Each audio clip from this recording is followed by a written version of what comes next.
Popcorn cheese powder எப்படி பண்ணலான்னு பார்க்கலாம் வாங்க. அதுக்கு ஃபர்ஸ்ட் ஒரு பிளேட்ல பிரெட் கிரம்ஸை தூவி விட்டுக்கிறேன்.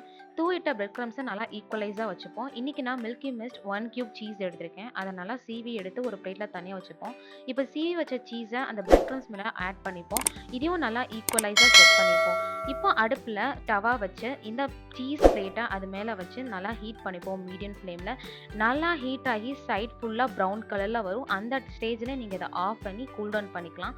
இப்போ கூல் டவுன் பண்ணதை நம்ம ஒரு மிக்ஸி ஜாரில் ட்ரான்ஸ்ஃபர் பண்ணிப்போம். லைட்டாக கொஞ்சம் பிரெட் கிரம்ஸையும் ஆட் பண்ணிப்போம். தேவையான அளவு மஞ்சள்தூள், மிளகாய்த்தூள், சாட் மசாலா பவுடர், கொஞ்சமாக சீனி, நீங்கள் கொஞ்சமாக உப்பு சேர்த்த வேணும் ஆட் பண்ணிக்கலாம். இன்றைக்கி நான் ஆட் பண்ணலை. அவ்வளோதாங்க. மிக்ஸி ஜாரை மூடி 2 பல்ஸ் விட்டு அரைச்சா நம்ம சீஸ் பவுடர் ரெடி ஆகிடுச்சு. இதை கண்டிப்பாக எல்லாருமே ட்ரை பண்ணி பாருங்கள். அப்படியே பாப்கார்னில் தூவிட்டு சாப்பிட்டா அப்படியே வேற லெவல் டேஸ்ட்ல இருக்கும். கண்டிப்பா ட்ரை பண்ணி பாருங்க. தேங்க்ஸ் ஃபார் வாட்சிங். பாய்.